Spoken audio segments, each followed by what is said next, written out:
everybody. Welcome back to the Consummate Athlete Podcast. I'm Molly Herford, and when I'm not recording this podcast or writing all about training, nutrition, and endurance sports, I'm probably at the moment either getting ready for my first race of the season or panicking about the fact that my first fiction book, Shred Girls Lindsay's Joyride, is coming out in just a week. And I'm Peter Glassford. I'm an endurance coach and a registered kinesiologist.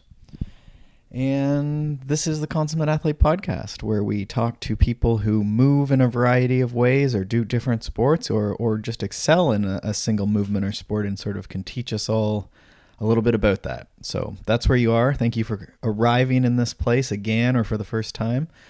And yeah, we're very happy to be here this week. We're talking on a one topic, but what else is going on beyond our one topic for today? Oh, well, I did my last long run ahead of my upcoming race. I feel like if you've been listening to this podcast for a while, you've kind of heard the last few months, like between, minor knee injury and travel and all this stuff, I feel like I've kind of accidentally built up this race to be a much bigger deal, both in my head and probably in talking to people than it actually is. This is on my calendar as like a C race. So I keep reminding myself to kind of relax and, I don't know, enjoy this next week and chill out heading into it. So that's where I am right now, is kind of this weird state of worrying about a race, but then also not worrying about it. Yeah.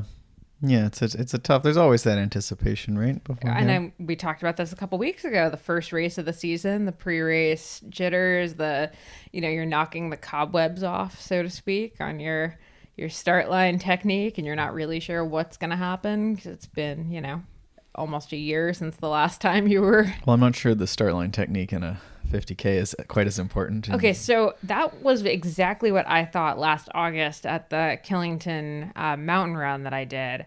And if I hadn't just gone at the start to follow the group of three women that kind of collected towards the front, I would have lost them in the first 5K, and I probably never would have caught up with the woman I eventually passed.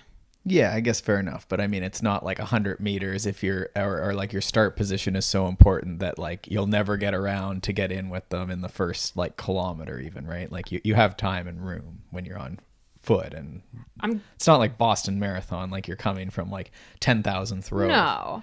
But I'm still gonna say yes and no, because if you go out at we got a race. Yeah, and if you go out at kind of the right hard enough speed, you don't have to end up sprinting around people. And I mean, it's not trail running turns out to be pretty similar to mountain biking, right? The areas in which you can pass are just not that plentiful. And especially, unfortunately, when you're female at these races, I think there's a bit of a bro type mentality amongst some of the men who are going out really hard that are probably going to blow by 4K, but get really I like to encourage hot under the collar. The ladies that I work with, we work on being firm and yelling. Well, clearly. Because it's definitely if you're going to be at the front, right? You just have to go for it, right? And But that also involves the confidence to know that you can get around the guy. There's definitely a lot of times where you get up behind them and you're the two things probably go together, I guess, right? But so yeah, I think we'll tie in maybe to your race for today. But is there there's no other updates? Just really your book's coming out. We have Shred Girls, shred-girls.com. You can look on this on Amazon. This is coming out on the 7th, which I keep saying the 9th, but it's the 7th. I feel like now you've just gotten the 9th in everyone's head. It is the 7th. It's the 7th, and so it's on Amazon for pre-order, so you can just forget that date and just do it now if you're into that. We're doing a launch party on the day before Mother's Day, which is the Saturday, May 11th, and that's in Markham, Ontario, just near Toronto. And that's a great event. You can find out details about that on shred-girls.com. And it's just a great book, middle grade fiction. Check it out. Yeah, I'm super excited. And I mean, I've said it before. I'll say it this, last time, I guess, because next time we do an episode, the book will actually be out and available to just, one click and boom, it's at your door. Much more convenient. Yeah. Although the pre-sale, I've done a few of those and they're pretty good. Yeah, well, what I was going to say is, like, the pre-orders are a huge help with the publishing company. It just kind of shows, okay, this book actually is going to reach a bunch of people. So, the more pre-orders, the bigger the flood of books that go out on the day is. So any and all pre-orders, super appreciated. Email me for stickers if you do pre-order, etc. Yeah. So any updates on your end?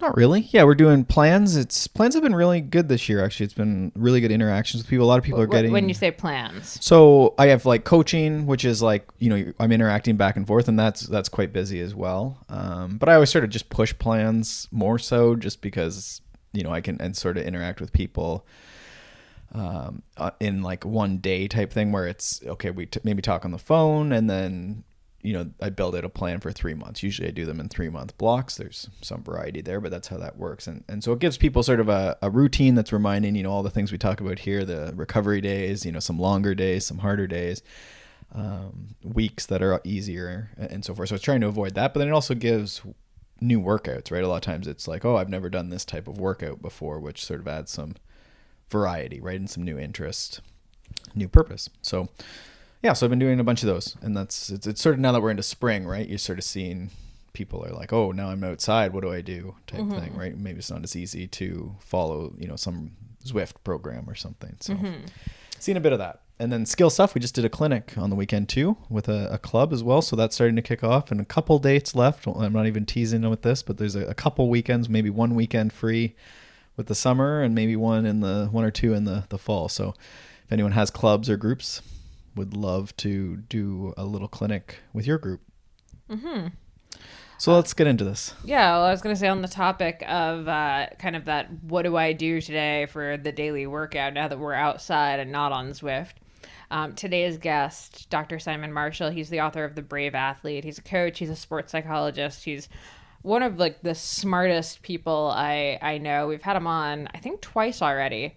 Yeah. And he's just got so many great things to say about pretty much any topic. And today's topic is really about what to do when you're in a workout and you are just not feeling it.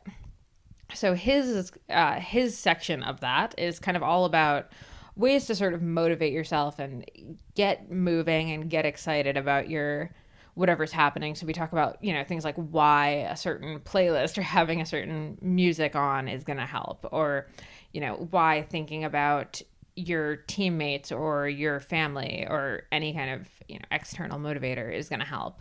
A few different kind of options, and it kind of came through as I was doing an article on this, talking to the Rally UHC cycling team about what motivates them to get through workouts.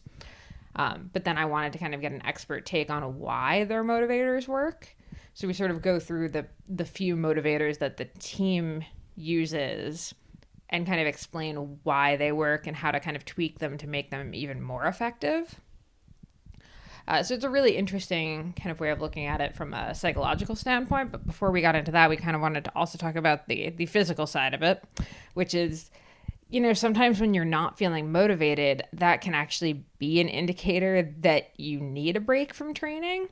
Especially if you're not working with a coach and you don't really have someone who's looking at your schedule and your numbers, and you're just kind of following along with either, a training plan you found in the back of a book or online, or you're just kind of going out every day and sprinkling in whatever you think of for, an interval workout or anything like that. So it's kind of easy to start getting into dangerous territory, we'll say. So, Peter, what are your physical indicators that a workout should continue or shouldn't continue? Yeah, it's tricky, right? I think you touched on some good ones for sure. I think you can we look at what is the routine like, right? So it's almost like you end up talking more about before you're not motivated. And so I was just talking about training plans and sort of having a recovery day or two, a recovery week, having some undulation in the volume and intensity. So a long day maybe on your Sundays, hard day maybe on your Tuesday or Wednesday. And so you have this variety, right? So it's a lot. I always find when you get that routine going, it's way easier. After your off day, you just want to go and rip the world apart, right? When in like a good way. And then when it's Sunday, you've already maybe gone hard on a Saturday or something, and it's like you've already done that. You've gone so hard the day before. You just want to go on a nice long ride, maybe get a friend and just chat So I think that variety is a big way to head that off, because then it's just, you're shifting the focus, you're shifting the energy systems, you're shifting, how hard you have to work and how you have to prepare and which playlist you're listening to, right? You maybe save the really hardcore stuff for the intensity days, and maybe you're listening to a soothing podcast voice on the other days, right? And so I think that pre-time is a really good way to head it off. And if you're having trouble, maybe take a recovery day and look at your schedule and sort of just reassess things. Yeah, I think the big thing I think of when it comes to should I quit my workout tends to be get dressed and get out the door and just go for 5 minutes before you decide you're going to quit your workout, because I think a lot of us are very inclined to, when the day is busy and we're just kind of stressed and just not feeling it, to automatically be like, oh, I can't possibly do my workout today, and skip the workout, when a lot of the time the workout's probably going to actually make us feel a lot better. So I think before you decide to throw in the towel, just get out the door and do 5 minutes. Yeah. And see where you're at after that 5 minutes. Because I think probably 90% of people will keep going after 5. Or, if it sucks, you turn around and you come home. Yeah, and you're talking, like you said, quitting the workout, but you're actually talking more about starting the workout. So this is like the difference between a DNF and a DNS. So did not start, right? And I think that's a good rule of thumb. If every other day this week's gone well, and today, especially for the busy people that, again, that I work with coaching mostly, there's the amount of stuff on these people's plates is a lot. Like, they're up early, they're maybe training early, which is a good tactic in itself, but they're up, the kids are going to school, the kids have breakfast, the lunches, then they have to get to an executive meeting or something, and then they're like out, they have to do something else at lunch for the kids, and then they're doing this, and then they're running to kids activities, and then there's just so much going on, and then somehow they're fitting in some exercise time, some time for themselves for a half hour, an hour. So mentally you're going to be, I'm tired even just thinking about all that. So you have to acknowledge that, like, just your brain is going to be like, I just want to sit on the couch and go to sleep. And that may be okay. But a lot of times once you're out, your body's actually like, yeah, this is great. And like your brain's like, oh, this actually is pretty good, feeling good, and like being out in nature. So your strategy of starting, just start. There's no option. The clothes are laid out, just start. And once you're out, then you have a couple options, right? And this is where I think we get into that, do you quit or do you continue? And I think there's a way to win most of those days. Like, I think a lot of times you'll feel okay and you can at least go through the motions for that day. So that might be, maybe it's not your best workout, but it's a workout. You get the intervals done, but they're not maybe the best you've ever done. Right. You don't get your best without having well, and I think that's numbers. a good message. And sometimes, especially with wattage now and some of these concepts, like or pace and running, if you're not at the best pace of your all life, it's sometimes folks, they overthink that. There's a range, and you just need to keep putting hay in the barn. Sometimes it's half a hay bale. Sometimes it's a full hay bale. Sometimes one of those big round bales. It's the best day ever. And so I think that message is good, right? Because sometimes it's just a little bit of something in there is going to be a good thing, right? And then the next day, again, might be a longer day. It doesn't matter. And then you get a recovery day, and then you get back to come back, and hopefully you feel a bit better. It's a Saturday, right? So you maybe have a little more ability to ease in. So I think those are important facts. And then I think some days you also have the option of maybe today just isn't an intensity day. Like, it was planned. I got out the door. It's sunny. So just switch off the gangster rap playlist, go to the like soothing podcast, voice podcast, and just spin for an hour. That's half a bale of hay in the barn, right? And that's a win, right? We've got some hours in, we've got whatever thing you're counting and compiling in your barn of hay, right? It counts, right? And then reassess when you get back. Sort of like with the SATs where you got points for just writing your name.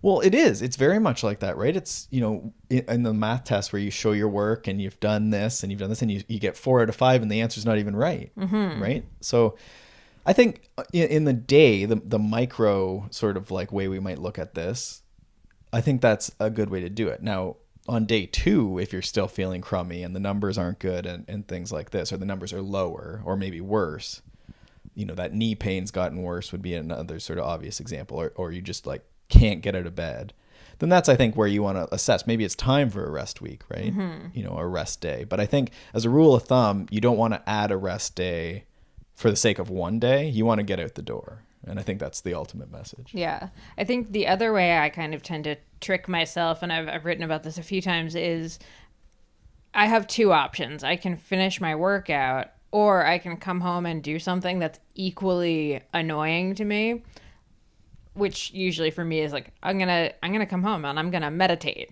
for half an hour. Like, I'm not gonna put on Riverdale on Netflix and veg out on the couch. I'm gonna do something that's equally good for me. And pretty often I realize I just want to go home and watch Netflix. It's not that I'm actually tired or like actually not in the right zone for it. I'm physically fine. I just want to go veg out. But when the option is like, that's just not an option. The option is like, I'm going to go home. I'm going to meditate. I'm going to do laundry. I'm going to do the dishes. I'm going to work on this work project that I haven't gotten to yet. Versus I'm just going to go home and chill out and eat a snack and watch TV. I tend to motivate very quickly to keep going. Yeah, I think that's maybe a good argument for the morning workout where your brain hasn't seen as much of that stuff. Like, you haven't seen the email list that you have to get home to. You haven't, gotten so tired that then the couch is really even, accessible. And you're not going to necessarily sit on the couch. A lot of people wouldn't do that TV watching till the evening. So I think in the evening, it's easier to compare your options. Right. Whereas in the morning, if you have that, especially if you have the routine, but in the morning, you're not going to sit down and watch TV, right? Like, you're going to have to do chores or go to work or whatever. So maybe it's more attractive with that timing too. Mm-hmm. What was the thing? Oh, the other thing to think about is like, some days you do have to come home or you end up at home. Your brain overrides and you get there. I think I like you have to do chores or something, but you could also think about like, what else today will make me better tomorrow? Well, that's where the meditation or perfect. The yoga, maybe some core, but I mean, sometimes we need recovery. But I think a lot of times things like bike maintenance could be done. Mm-hmm. Make sure that tomorrow when you go and do something, or in 2 days when you go and try your intensity again after taking a rest day, you maybe have like a bike that's just like really ready to go, right? Or you've taken care of something that's moving you towards your goal. Mm-hmm. Registration, accommodation booking. What else are you nervous about with this upcoming race? Things, your pack, you're getting, food laid out and going through the math of the fueling strategy. Looking at the course. Sure. Download the tech guide. Reading the tech guide's a good one. So I think there's little steps you can take. And sometimes when we think about training, we're only thinking about the running or the pedaling on the bike. And we're forgetting about all the other stuff, right? We could make an argument for practicing cornering in a field if you're just, not feeling great pedaling. Like, you could certainly work on skills and maybe have a bit of fun like that if that's something that's accessible or relevant. Mm-hmm. All right, perfect. And then the last thing we had talked about before this is the idea of that two-step authentication. Right, yeah. Which is like one of my favorite ways to look at this now. Yeah, I just came up with this yesterday after being asked by a robot to confirm that I wasn't a robot for like the 10th time in the day. Isn't that just what a robot would say, though? Yeah, exactly. So everything now, this two-factor authentication. I can't even say my own catchphrase here I've come up with. So the idea being that, like, if the wattage is low, that's one. But that's not, like, the reason to quit. And often there's sources of error. There's miscalibration and things like this, right? And again, there's a range. So a lot of times what we're thinking we should be doing is a very fine PB, like ultimate best day ever, but there's a range usually that's like quite wide of what's reasonable. And again, we're putting half a hay bale into our barn of fitness. So with the two-factor, it might be like, I feel horrible, I wasn't motivated when I left, my heart rate is super depressed, I can't get it up, and the wattage is crummy. That's like multiple factor, like confirmation. I'm going to say confirmation instead now. So that would be a one way I would look at that, right? Where, the feeling isn't great and the heart rate isn't great. Whatever, pace isn't great. And so just multiple things are sort of adding, and we could, add HRV. My HRV in the morning maybe was like off, but that's not the reason for a bad day. There's lots of days I have that are great that HRVs may be lower, out of the range. I think you want to factor that in. And if it's, again, multiple days or multiple things, like, oh, that felt really hard to push that wattage or heart rate I usually ride at, then maybe that's a good sort of like two-factor where the HRV is actually like, okay, something's a little different here. So I think just thinking about it like that, like one thing is not the thing that breaks you.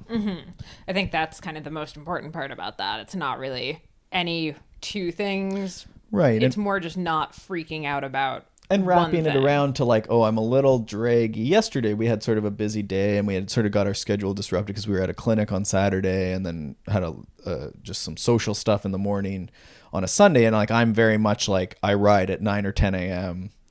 And if I don't, it's just the day's ruined. But you know, it was fine. Like we got back and I was a little draggy and then like had to make myself go to the door. But once I got to the door, like my power and feeling on the bike was amazing. The ride went great. It was fine. He was literally the most dramatic human being I've ever Yeah, seen. like it was like the world was ending. But then it was just like, as long as I got at the door, then it was just like amazing power, great feeling, like zero effort to just like get it done. Great. Heart rate responsive, which for me is always tough. So message being, you know, one, like draggy out the door. If you can beat that sensation, then that might be the only thing. And the 2-factor, you're a robot. Yeah. All right. With that in mind, let's get into my conversation with Simon Marshall. Enjoy. So let's talk motivation. First thing I wanted to kind of get your take on. Lacking motivation to do a workout is normal, right? Like that's not a shocking thing.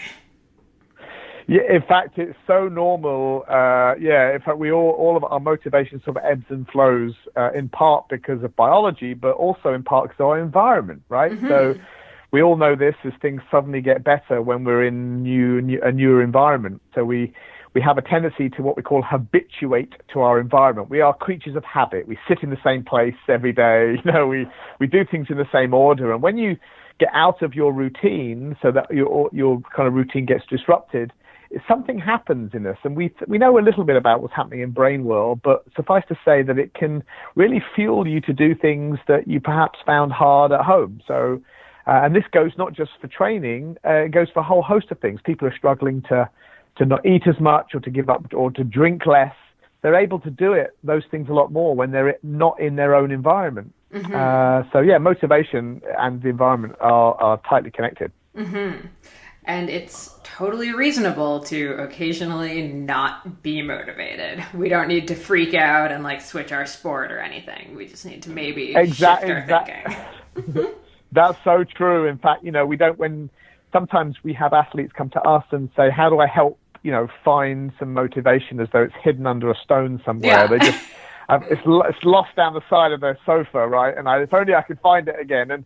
And unfortunately, motivation is always within us. It just hasn't been, think of it like an unlit fire starter or something like that, right? So we've always got it, but we just need to find the things that kind of are the match, the spark to it. And the nice thing about motivation, just like a little fire starter, is that motivation begets motivation. So it's like a snowball. So once you have a bit, it's easier to get a bit more. And if you have a lot, it's easier to keep that ball rolling. The hardest thing is to go from nothing to some. So this is you're trying to, light a fire without matches. So this is always the difficult challenge. So when we try and help people say, look, I know it feels like you're standing at the foot of Mount Everest at the moment and you can't possibly see how you're going to get up and over it.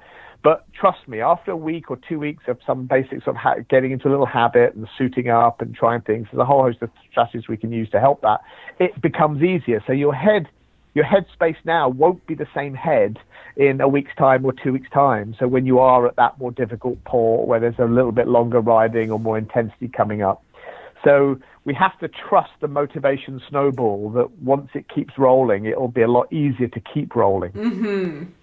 Yeah. Absolutely.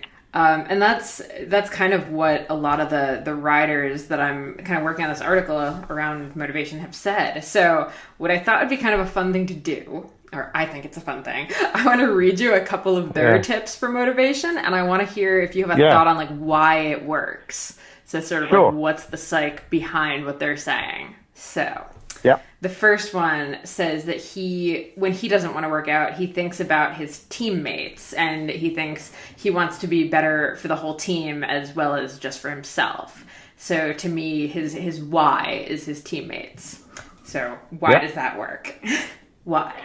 So that's a good and astute observation, actually, to just be as an athlete to be aware that there are things that are more appealing to you, or things that are easier fire starters for your motivation than others, rather than just kind of banging your head against the wall just to keep doing the same things as you've always done. So one of the things that we know is that, and I'll use the analogy that we use in our book, if that's okay, with the chimp brain and the professor brain, the frontal cortex, the rational thinking you being the professor, and the limbic system, the emotional, paranoid, feeling, impulse, fight or flight center being the chimp. So your chimp brain has a lot of impulses, needs, and drives that it wants to feel safe, accepted, loved, and secure, and so on.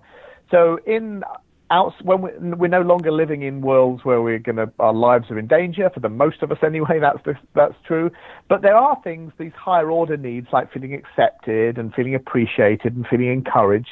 Your chimp is really motivated most of the time to have those needs met. It always feels nice to have a few strokes, right? To get some praise and to get some likes. This is why social media is so popular. It's chimp brain pornography, right? Because it appeals to that need for our chimp to be recognized and accepted and approved and so on. So we use those sort of that fundamental fire starter for our motivation in our sport. So if you are struggling because you've been in the garage on a trainer for 3 months because of the weather and so on, this is why Zwift can really help. Any opportunity that you can get to make it about something other than just you is going to help. Your chimp will be like it when you're around like-minded people. This is why we have accountability buddies. This is why the power of doing things in a group. This is why all of those things really help. So anytime you can do something in a group where you don't feel judged, criticized, or evaluated, which is what your chimp will run away from rather than run to, rather than supported, you have a good time, you can have some fun, and it's sort of a right healthy level of competitiveness for you, then your chimp brain is going to be attracted to that. So give your chimp what it needs, right? Particularly if you're stuck down in a basement on a trainer. I like that visual. I'm just like picturing feeding a monkey. I know, right? Yeah, exactly right. So that's probably why for him or her, why that feels a little bit more motivating. That's great. I love that. The next one, I love this guy because he was just so honest, and I kind of like it's a great one. He's like, I honestly don't know how I go hard. I just know that in this sport you need to suffer and you get used to it. yeah, I love that too. That should be tattooed in, whatever. So that's a really good observation. So what we know is that when, exercise at higher intensity hurts, and anyone that tells you that they love the pain is either lying or they're on some weird medication, because fundamentally the human brain and our physiologic system does not like noxious stimulation. It doesn't like to feel uncomfortable. And that's also true of high, like threshold type intensity. So hard intensity is really difficult to do. So what is it about that how do I get better at doing that if I don't like it? Well, we now know, for example, that athletes, have a higher exercise pain tolerance than non-athletes. We know that people who practice putting themselves in situations that are discomforting are better at coping with discomfort than people who don't practice it. So one of the common threads here or the common themes in the research is that you have to earn the ability to cope with pain, you can't learn it, you have to earn it, right? So the bottom line here is, yes, that you can read as many books as you like about how to embrace the suck, and our book included in that, right? But at the end of the day, if you want to truly, our books like ours and other people about how you can help you kind of intellectualize the strategies you can use when you're in the moment. But all that's doing is telling you what tools you need. It doesn't tell you actually make you better at using those tools and coping. So you have to expose yourself to discomfort. And one of the reasons for that is because of a scientific concept called neuroplasticity. You might have heard of that phrase, neuroplasticity. And all that means is that our brain has like plastic qualities to it. It's ever changing, and it can move and change based on the environments that it's in. And our brain, we know from how the synapses are connected to neural pathways, they change in response to the situations that we find ourselves in. And one of those, and we may even know parts of the brain that this is located, for example, an area called the anterior cingulate cortex, which helps regulate perception of effort, perceived exertion. It tells us how an exercise feels, how hard something feels. So we know that there is some filtering going on. So when we actually force ourselves to experience discomfort, our brain is physically adapting to that so that it becomes easier next time. We're training our brain, literally, not just figuratively, literally we are training our brain to adapt to cope with discomfort. That only so much intellectualizing can do, but actually being in that moment can help it. So parts of our brain get denser, they get thicker, certain structures that help regulate and control this pain, discomfort. So we say that we want to try and almost force ourselves to be in the hurt locker, not too much, but we need to do it fairly regularly so that we don't forget detrain, and we know that as I forgot how to hurt, right? And any racing cyclist knows that the first race of the season always feels one of the worst because you've forgotten how to hurt yourself.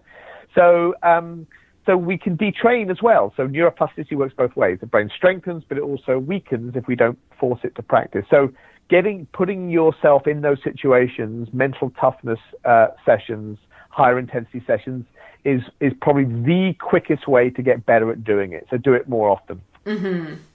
Yeah, that...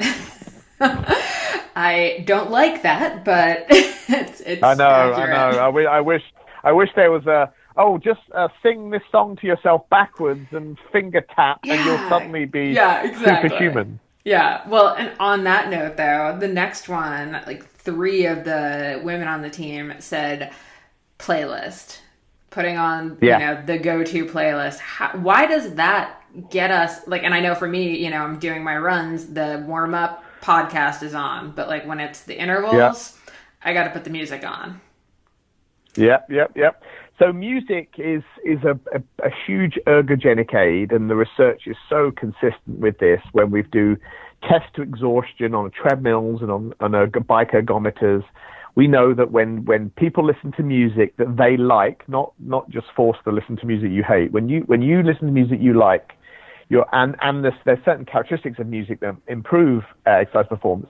Your perceived exertion drops, your time to exhaustion goes up, so you just become a bit more physically resilient in the presence of music. So the question is, why? Because most of us can relate to that. It feels nice to go to the gym or to work out to music. So why is it? What is so special about music? Well, one thing, and there's some competing theories about this, but in general, what we think, there's a couple things probably going on. One is that the parts of our brain that are working when there's music playing are not the same parts of our brain when we're thinking, when will this be over? How long have I got to endure this for? This sucks. I'm bored. Did I feed the cat? Have I locked the car door? Or all the other sort of distractions that we have. So, and one of the reasons for that is that there are parts of our brain that in our book, we call it the computer brain, but other sort of authors have different names for this. But in essence, we're trying to tap into that part of our brain that runs on autopilot, right? The rest of our head can kind of switch off, and we default to running like an auto routine. Just as you would do, you don't have to think about when you walk or you have a conversation when you're driving. You haven't got to think about, okay, how do I drive and still talk? You kind of can do it automatically. So there's some tasks that we can sort of default to our computer brain to run automatically. And biking is one of those. If we're experienced, we don't have to constantly think about how to steer or how to corner. We just kind of do it because we're so used to doing it. So what we're trying to do is whenever the chimp brain and the professor brain start getting agitated, they're thinking too much, they're feeling discomfort, they're occupying bandwidth in your head to try and convince you, Molly, why don't you do something that's actually more enjoyable? You don't have to do this tonight. Do it tomorrow. You can do your hard session later or whatever it happens to be. So we need to sort of have a strategy of quietening down that noise. And one of the the notions in the brain is that we have something called a limited channel capacity. And all that means is that we don't really in brain world have picture in picture, right? Only one part of our brain can really be in charge at any one time. And even when we're multitasking, it's not actually multiple parts of our brain or multiple things working at the same time. It's just that we're very good at switching tasks at such speed, it looks as though that we're doing things at the same time. Does that make sense? So when you have music on, that's really what it's doing. It's actually forcing parts of our brain, our computer brain, to kind of pay into simple things that that part of our brain loves, repetition, something that has sort of a metronomic, rhythmic quality to it, right? This is why music is good. This is why counting works the same way. This is why mantras, it's the same phrase over and over again, all explained in the same ways, that it kind of is nudging, giving a sharp nudge in the ribs for a part of our brain to take over our thought processes, our mindset, and that down regulates or crowds out the chimp telling you don't do it, it's hurt, stop it, or it's crowding out the professor brain saying you don't have to do this now, or this is stupid, why do you do that, or this is sucks, how long will this go on for? So that seems to be really helpful. So music, what we would say, or I would recommend certainly, is find music that has a good complement to the emotional or mental state that you need to be in. So as the intensity of the exercise goes up, the strength of the music has to also go up. Does that make sense? Yeah. So in other words, if you try and listen to, I don't know, Adele. to make fun of Adele, yeah, exactly. I was going to say Kenny G. Okay, Adele is perfect. Adele is perfect. So I'm listening to one of, a sultry Adele song in the warm up, and I can really enjoy it. But Adele isn't going to help me when I'm at FTP plus 20%, right? Yeah. Because I find, and our attentional field, when the discomfort gets greater, our attentional field narrows. So in other words, it's harder to focus on other things to be distracted. Does that make sense? Yeah. So in other words, I don't know what another kind of funny a metaphor here is, but the person trying to distract you with niceties on the sideline, as things become more and more painful, it's harder to pay attention to the distraction. So the distraction has to, the signal of the distraction has to increase, right? The person waving has to be bigger, or flying a stronger flag, or shouting at you louder. And the same is true of music. So when you ask people, when you're really, really suffering, what kind of music do you listen to? A lot of them, you'll be surprised. They say the music is kind of a bit angry, right? Or it might have some more sort of, a little bit more risque lyrics, or they're kind of stuff that I wouldn't usually listen to if I'm on the car, but I love, like Leslie is a good example. She listens to German techno music, right? I mean, yes. I would rather stab my own eyes out than listen to that, right? But I'm rarely in the effort state that she's in that gets her through those sessions. So think of your playlists as curating them according to the sorts of sessions that you have to do.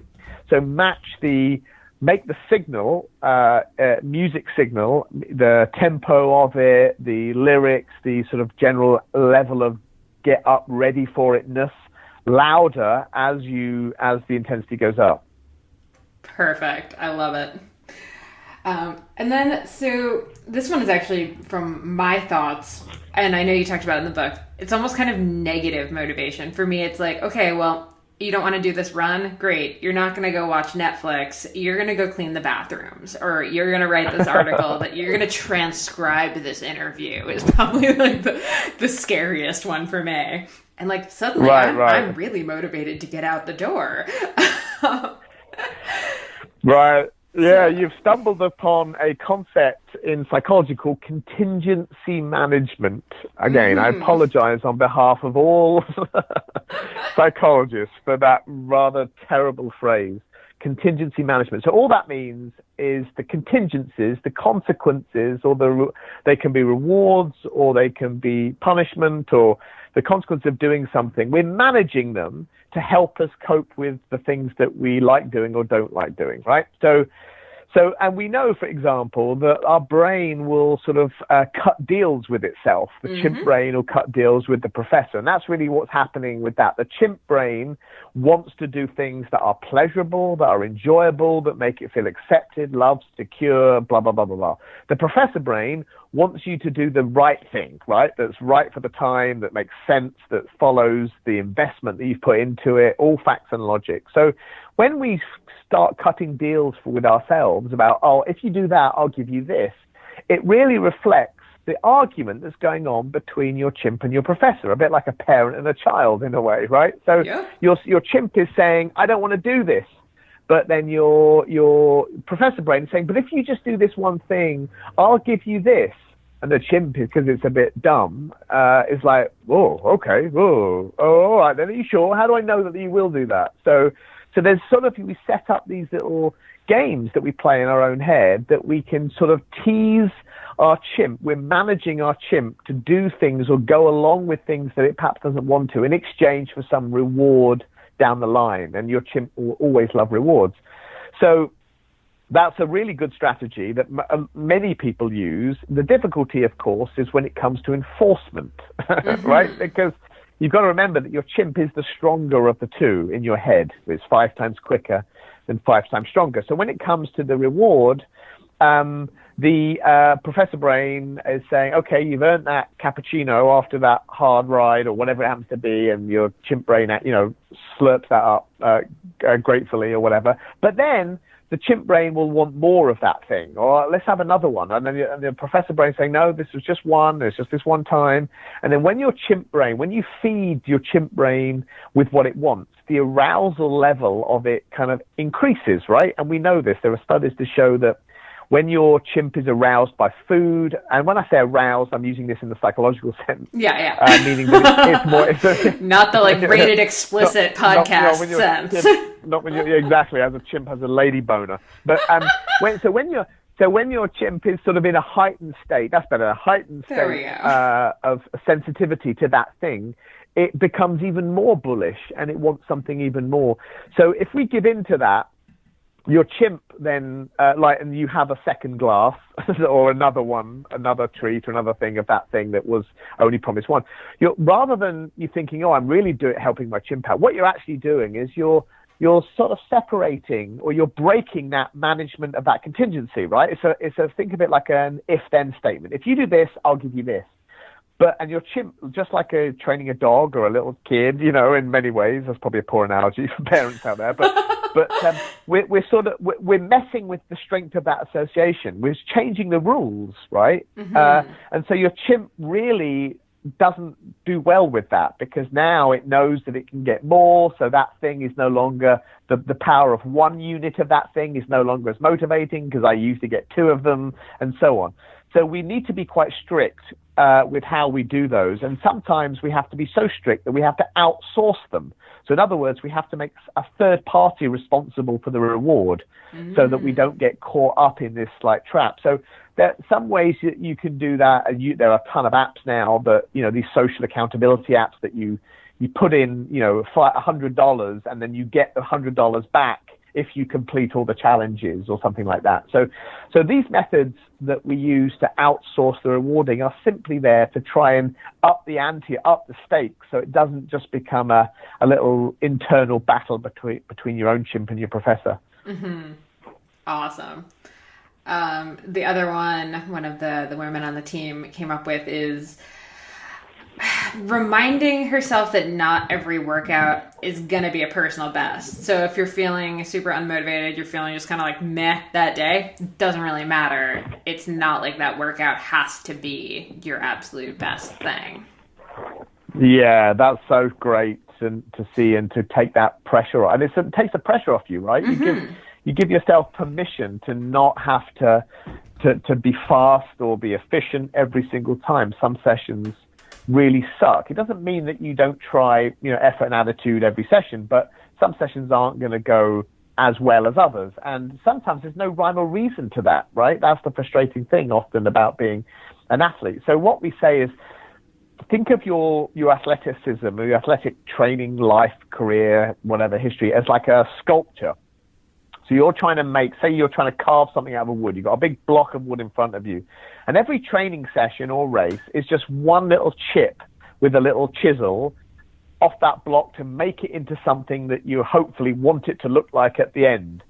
So in that sense, every opportunity, every racing and training episode is an opportunity to, like, should I take a bit more off? Should I take a bit less off? Let's stand back. How's it looking? What will I do different next time to make that look more like a nose to whatever.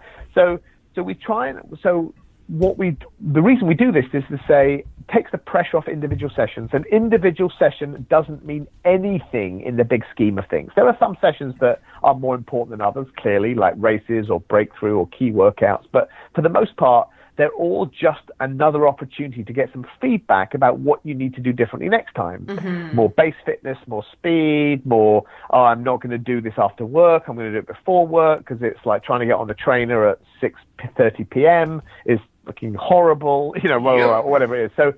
So all of these things. So we're trying to treat this as opportunities to figure out what works better and what doesn't. And then once we do that and we take the pressure off, we then can start to say, well, maybe the goal of this session is not about sticking to this zone or to do 12 minutes above FTP for that long, whatever it happens to be. It's just simply about, if you get on, and most of us know halfway through the session that today is not my day, right? Because everything hates and hurts, and all you want to do is just get the fuck off the bike. Yep. Right?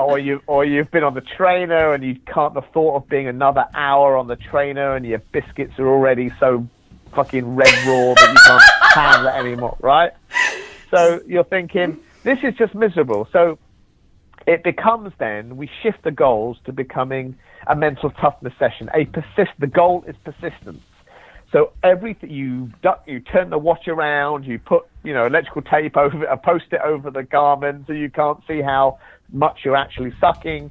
It just becomes about surviving or getting through it. And then what you need to do is, once you've made that distinction, doesn't matter about pace, it just means about getting through it, you then start to segment that effort into tiny, tiny chunks. And we've spoken about this before, I know, is that the other thing that your brain loves, not just music and rhythm, but it loves breaking things up into smaller segments. Yes. If you think, and anytime, if you have to do 3 hours on a stationary trainer, oh my God, I'd rather drink a quart of bleach, yes. right?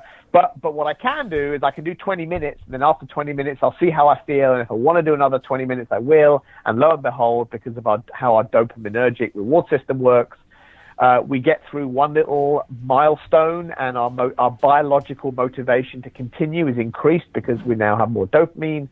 So I'll do another 20 minutes. I'm now halfway through, I might as well. And so that's the snowball of motivation to continue. So we leverage that to our advantage by saying it's mental toughness, nothing else matters, just get through it. Okay, let's just get through the next 10 minutes and then I'll make a decision. Let's just get through another 5 minutes and then I'll make another decision. And you use that little backwards and forwards as a way to get you through those sessions in a far more economical way. Awesome. And then kind of almost on the flip side of this, at what point do you just need the day off? Like, do you have a kind of way that you would measure this where it's like, oh my God, I've just been so unmotivated. I've been pushing myself through these workouts for, 7 days now and it's not getting any better and I still just do not feel like doing this? Yeah. When do we stop trying to trick ourselves and just be like, I know, right? I know. Psychologists even have a fancy name for that. They've got fancy names for everything. I love the fancy names. So psychologists call that goal disengagement. I laugh just even saying the words because it's so fucking ridiculous. So goal disengagement is when do I know when to disengage from my goal, to step away, right? So what we generally say is, and this is the answer to that question that you asked, is really quite nuanced because it depends on what we don't want to put people at risk of injury, of overtraining and all that sort of force. It becomes supposed to be fun and now it's a chore. I'm not really enjoying it. So we try and unpack the reasons why you don't want to with a little bit more sophistication. So we try and, almost like do an audit of the quitting or the not wanting to start. So we often talk about the two types of quitting, and quitting can be quitting during, like, I don't want to do this anymore, you climb off, or it can be, I'm not even going to start doing that, I don't want to do that, so I'm just not going to do it. So you've quit before you start. So we talk about the legit quit and the shit quit. I don't know if you remember those two phrases that we use. So a legit quit is a quit that is for a legitimate reason. And anybody who cares about your health or you as a person will say, yes, I agree, you shouldn't do this anymore, because, about a single session or you're involved in a sport. So we're talking legit quits are when there's a real risk of harm or trauma or illness to you if you keep going. No one would recommend that, someone who's having an asthma attack, just keep pushing through it. Mm-hmm. No one would recommend that you run on a stress fracture. No, blah, blah, blah. So on and on we could go with those. But that also applies to some emotional legitimate reasons as well, and not just in sport, but staying in an unhappy and miserable relationship, right? Mm-hmm. That's a legitimate reason to quit. If things aren't going to change, why should you just stick it out when things are miserable? Same for in a job that you hate.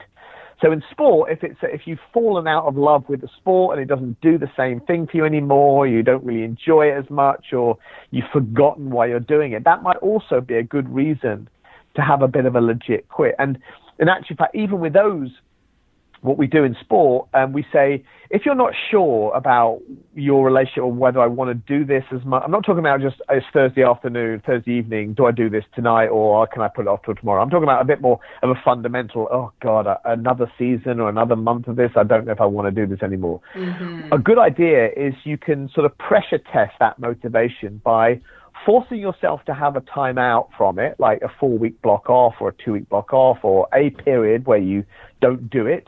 And importantly, that has to be a non-routine hiatus from it. So you don't do this like, it's off season, or it's a taper week, so I'm going to see how I feel, because they would always be part of your natural up and down of training anyway. So mm-hmm. This is an out of the usual stepping away moment. And what you do is you then try and examine how that fits with you, right? So you're trying on for size, you not having the sport for a while. So if you find yourself getting a bit antsy or agitated, or you really, things that you kind of took for granted, you miss now about it, it might be a sign that you still want to do it. Or if you say, you know what, I've filled my time now with so many other things, and I keep my body in good shape because I now do this instead of that. And if I'm honest, I don't actually miss it. It's kind of a relief to not have my weekends back, all that kind of stuff. So, mm-hmm. So if you come into those conclusions, we know that they're really good, obviously legit quits. But what gets most of us in trouble,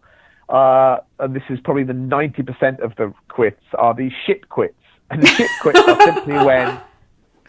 So shit quits, unlike legit quits, are when you've quit because you just don't really want to hurt, right? Mm-hmm. You can't be bothered, or I just don't want to be, I don't want to get cold, right? Or whatever it happens to be.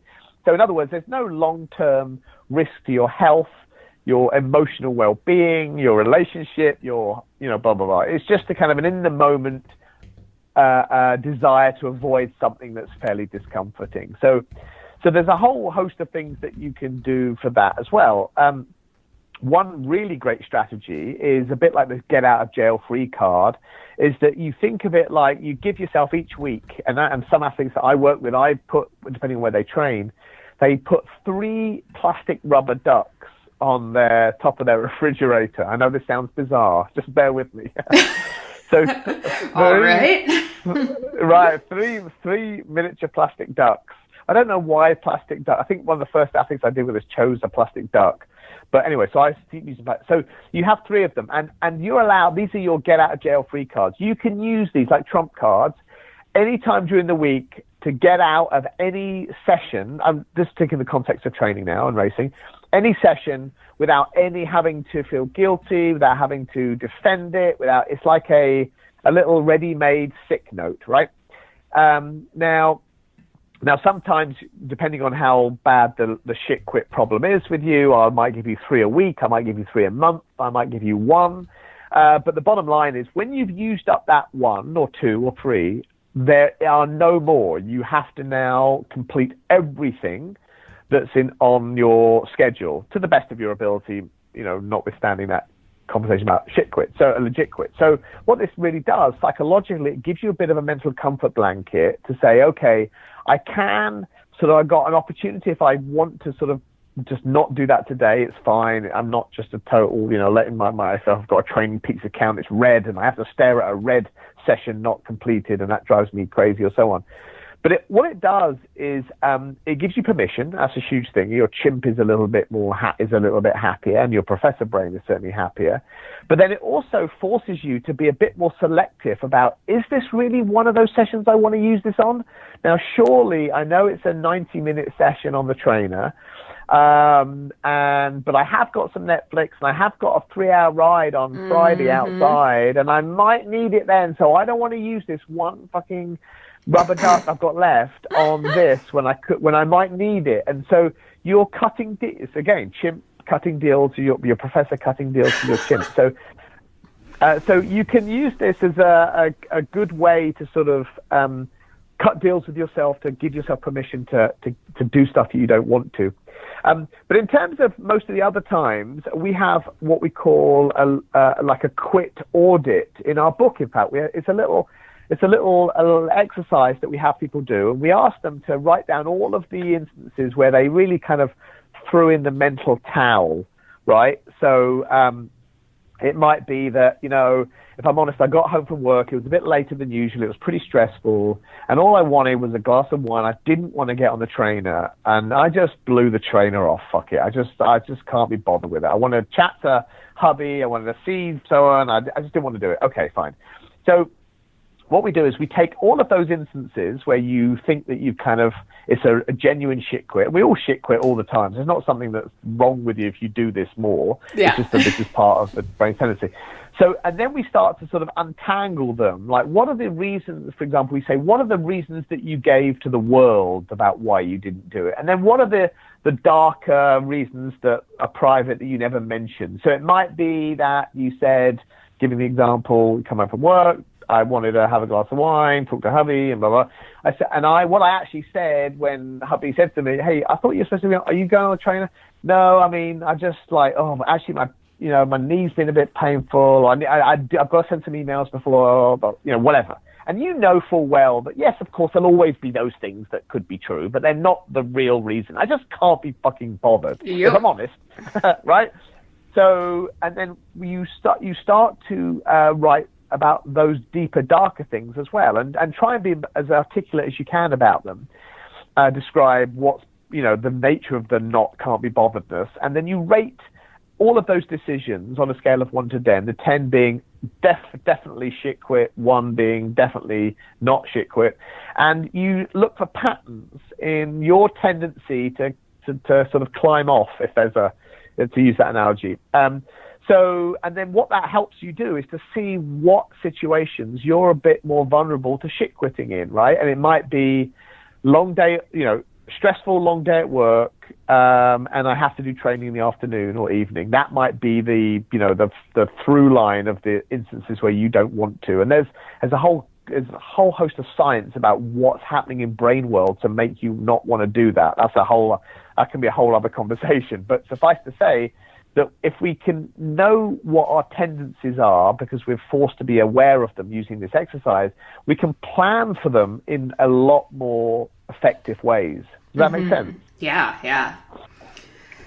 that's great. I think my thing is, like, if you're questioning if you should take a day off, if you're trying to find a reason to take a day off, you probably don't need to take a day off. And if you're trying to rationalize not taking a day off, you probably need the day off.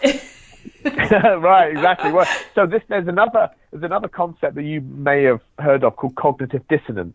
Mm-hmm. Have you heard of that? So yes. Cognitive dissonance is just a psychologist's phrase for we, in all of our heads, sit 2 opposing sides to every issue, right? We all are conflicted about most things in life. Very, very rarely are we only ever have a pro column and there's no con column. Mm-hmm. And this even goes for behaviors that we know are pretty damaging to our health, right? Even, you ask a smoker to do this, there'll be lots of advantages of keep going doing the shitty things that are hurting you. So in all of us, we have, now your brain doesn't like to have conflict, right? Doesn't like to have dissonant competing thoughts. That's where the cognitive dissonance comes from.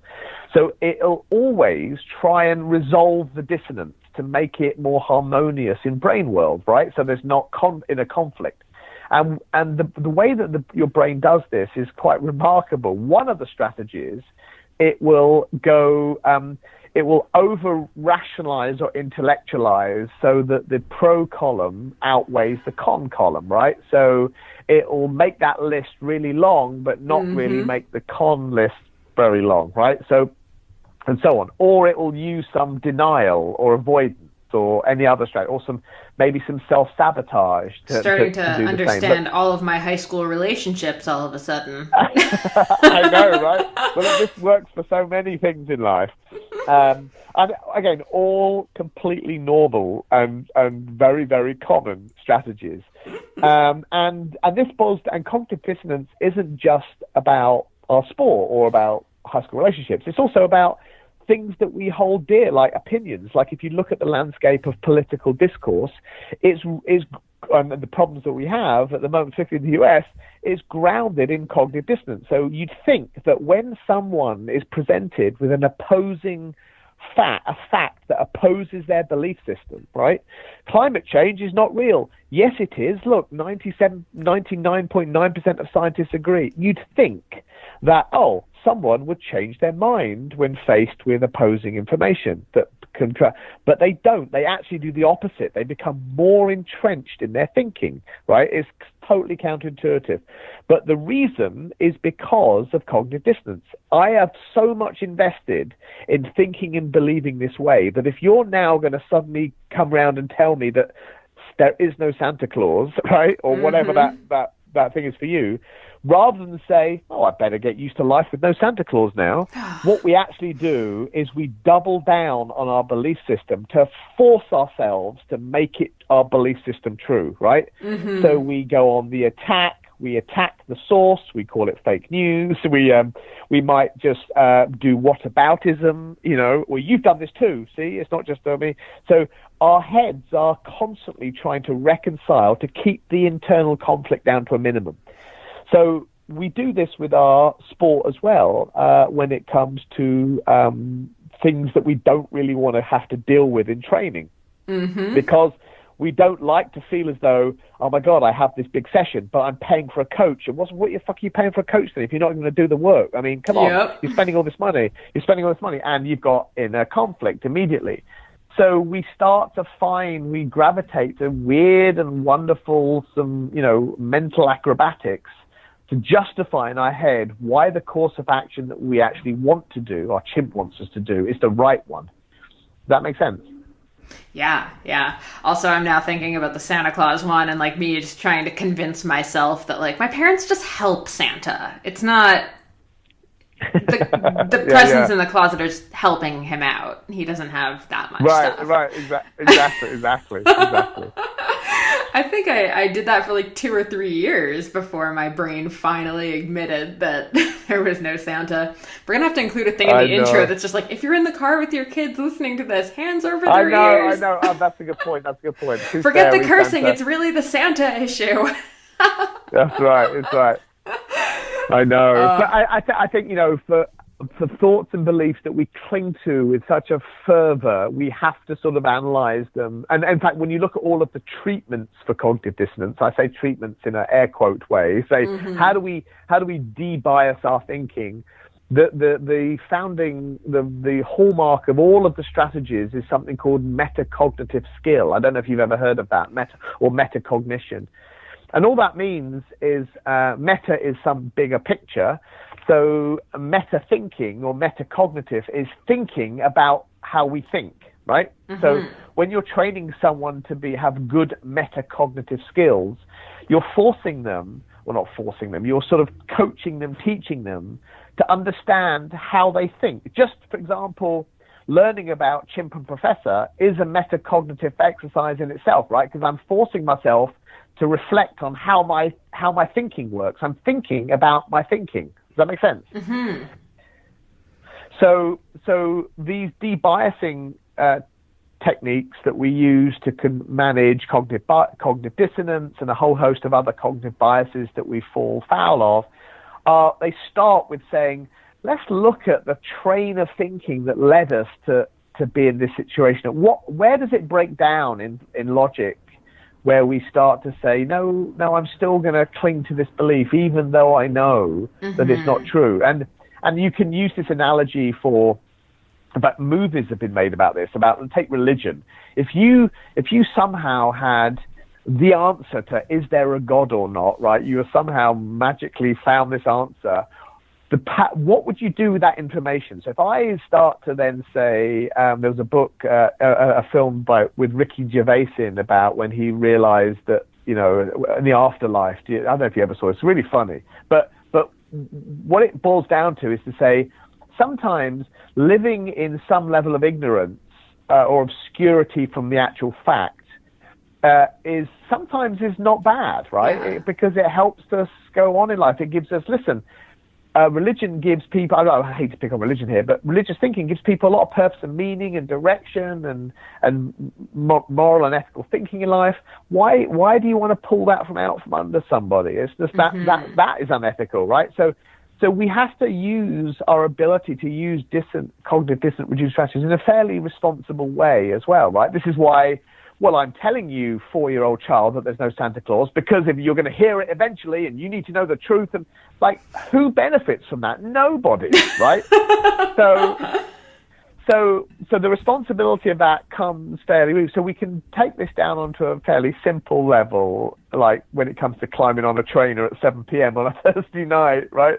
Listen, I'm using all of the tricks to convince myself why it's okay to not ride, right? And I don't care that I'm lying to myself fundamentally, because you know what? I know that fundamentally I'll get back to the session, and it's the sculpturing analogy. One session doesn't define me or make me into a great or bad person, athlete, whatever. So I move on. So ignorance can be bliss sometimes.